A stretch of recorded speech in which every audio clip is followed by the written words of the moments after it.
We begin with Ukraine's major overnight attack on Novorossiysk, Russia's most important remaining Black Sea naval base. The port lies more than 300 kilometers from the Ukrainian front line. Russian officials say hundreds of Ukrainian drones targeted Novorossiysk and other parts of the Krasnodar region. Well, the local governor said the strikes killed 3 people in the region and wounded dozens more. Authorities declared an emergency in the city after the attacks cut off water supplies. Well, Volodymyr Zelensky described the attack as a unique operation against what he said was the last major stronghold of Russia's Black Sea fleet.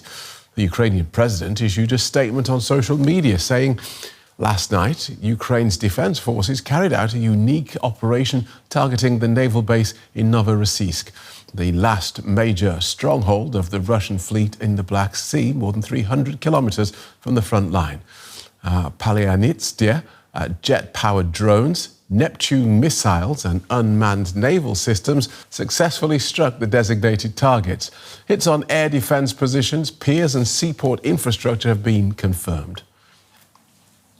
Novorossiysk is important for another region. As well as being a naval base, it's also one of Russia's biggest oil export hubs.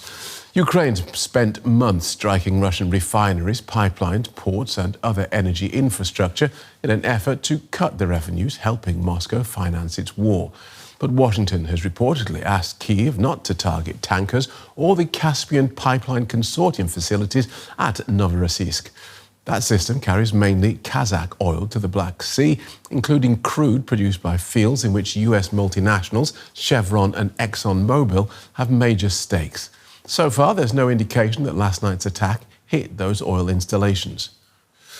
Well, Christof Rühl is an economist at the Center on Global Energy Policy at Columbia University. He joins us from the Black Forest here in Germany. Welcome to DW. Ukraine's attack on the Russian naval base at Novorossiysk, that hit military and port infrastructure, but apparently not the oil installations. Does that suggest Ukraine has accepted that US red line around this port?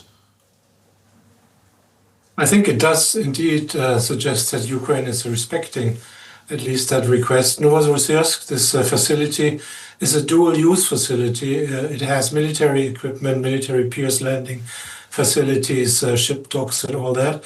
And it has a large part of infrastructure for unloading oil from a pipeline called CPC pipeline, which comes from Kazakhstan and unloads oil in that Russian port.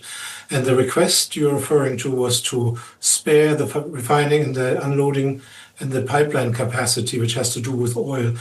But interestingly, it was not a request to spare the whole port. It was just a request to spare the oil facilities. OK, talk us through what the American interest is in sparing Russian oil facilities.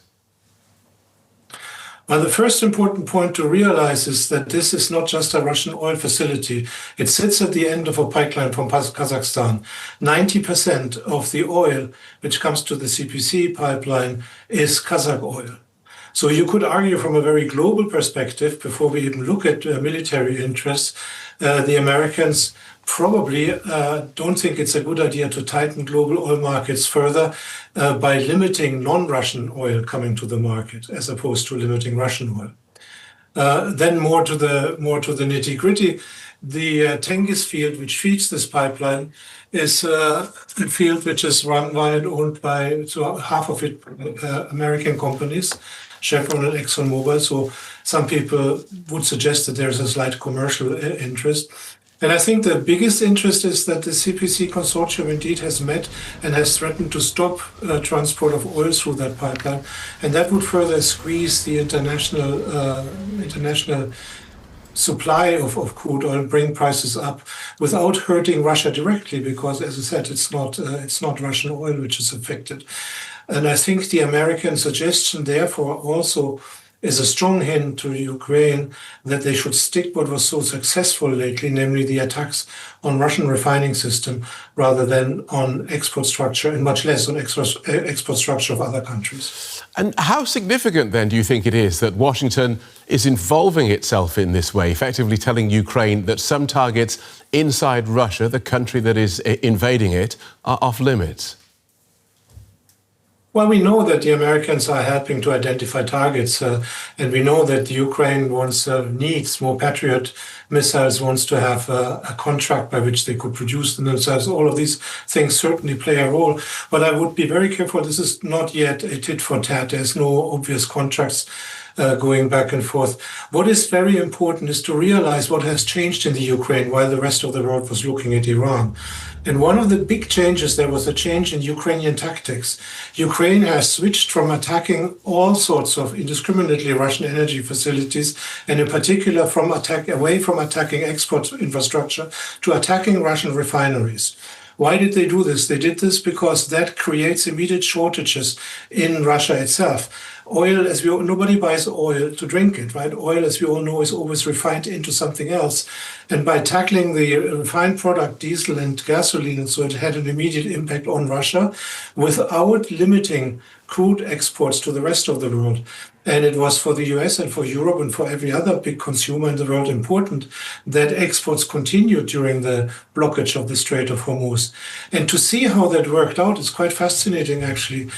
Since the start of the war in Iran, total exports of Russian oil, crude oil and refined products have stayed roughly constant, have declined a little bit, but not very much. What has changed completely is the composition. It has gone from about 1.5 to 1 when you compare crude with refined products to 4 to 1. So all of a sudden, much more crude oil is coming out of Russia and much less refined products. And that has to do with all the destruction in refineries. And that's something which is beneficial for global oil markets because crude can be shipped around and can be refined in other countries as long as the capacity is there. And at the same time, it forces Russia to even export refined products just to keep the lines in front of its gas stations short. And that was a major change in strategy of the Ukraine. It's very successful. And I think what has happened in Novorossiysk is a gentle reminder to stick to that, what has worked. Okay, so and this is the background, the context of this, of course, is a global oil market that is already hurting because of the what's going on in the Strait of Hormuz. But is there a paradox here for Ukraine? It wants to cut the revenues financing Russia's war, but if its attacks take too much oil off the global market and pushes prices higher, well, they could actually increase the value of the oil that Russia is able to sell. That's true if the impact on prices is larger than the impact on volumes. But that's a particularly tricky question when the oil in question, which is blocked from being exported, is actually Kazakh oil, right? Because then Russia benefits from higher prices without losing its own export volumes. So that's a situation certainly the Ukraine will not want, and that's probably made it easy for the Americans to persuade them to not damage the export infrastructure necessary to get oil, which comes out of Russia but is not from Russia. So precisely because it would tighten global oil markets without damaging Russian exports. So this sounds like an extraordinary situation. We have Russia's biggest Black Sea naval base sitting alongside an oil route that the United States wants to protect. Does that give part of the Novorossiysk an accidental shield from Ukrainian attack? No, I would not say that has been the case. I mean, for me, it's the other way around. It's mind-boggling. The precision with which Ukraine has managed to attack Novorossiysk, but only hitting military targets. And apparently nobody told them, as far as we know, that they should not hit military targets there. All they were told is not to hit the export infrastructure connecting to CPC pipelines to the ports. The mind-boggling part is that they continue these attacks against the military part of this large harbor, this large port, quite successfully. So the precision with which they penetrate Russian defense systems, that's to me the more amazing part, not so much the request to please leave this pipeline.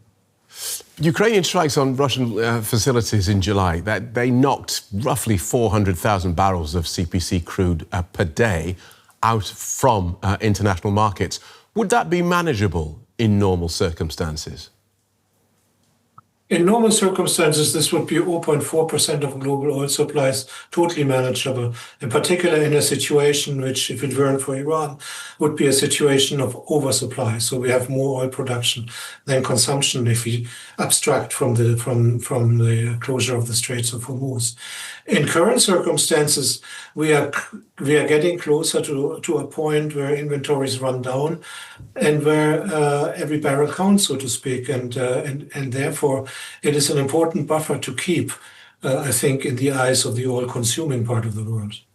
Right. So it's been reported that the cost Ukraine extracted from the US for not bombing Novorossiysk's oil facilities is US support for more Patriot capability.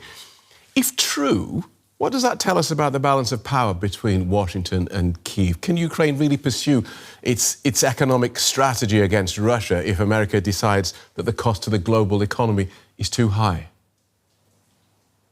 Well, it demonstrates two things which most of us would have suspected or think to know anyway. One is that the current US administration, in a sense, is a very transactional administration. They go from point to point, from deal to deal, so to speak. And if that rumor is true, it's not a rumor in the sense that the Ukraine wants the Patriot systems. Russia uses that the US uses that as a carrot. That fits into this pattern of making transactions the mainstay of policy rather than long strategic goals. And the other thing which it demonstrates is that Ukraine probably was so successful and is best advised to stick to domestic strategies which have worked. I mean, this switch from attacking Russian export infrastructure to attacking Russian domestic refineries and all the way down to tankers who are transporting gasoline on the streets, which are picked up by AI and then attacked and taken out, that has worked very, very well without, as I said earlier, hurting Russian exports to the extent that global oil prices rose. And that is the kind of strategy which is homemade and effective, where Ukraine has demonstrated amazing capabilities, which I'm sure they can pursue and will pursue, if they can at the same time protect their home front. And that's where the circle closes. That's why it is so important for them to get these systems, which they cannot produce by themselves as of yet, to protect their cities. And they come to some large extent from the US. Right. So if the Strait of Hormuz is reopened in some deal between the US and Iran, do you expect Ukraine to get the green light to go ahead again with its attacks on Russian oil distribution facilities, or do those commercial interests still trump whatever is going on? I don't think we can think of this in terms of green light and red light. These are sort of gentle hints being dropped and then fulfilled or not fulfilled. The Ukraine is free to do whatever they want, and then the life becomes diplomatically a little bit tougher for them. The answer to your question concretely, I don't think lies in some superpower telling another country exactly what to do. The answer lies in what the oil market situation and the geopolitical and the military situation tell us what the consequence of certain attacks are. We know two things for certain. This is, of course, that the American companies will lobby to the best of their capabilities to avoid being a target of military attacks or of a blocked pipeline. And we know for certain that the Ukraine will do whatever is optimal in order to increase the pressure of Russia. But we also know a third thing, which is if the world were to return to normal, in your words, then the oil market is very oversupplied. Prices would come under pressure. They would fall probably faster than most analysts expect. We see that downward pressure every time there's a little bit of peace around the corner. Prices fall faster than they rise in the opposite scenario. And that indicates that Ukraine has more leeway, would have more leeway under those circumstances, because the impact of their attacks on global oil prices would be less than expected, more leeway than they currently have. Fascinating analysis, and we thank you for it. Christof Rühl from the Centre on Global Energy Policy at Columbia University. Thank you very much.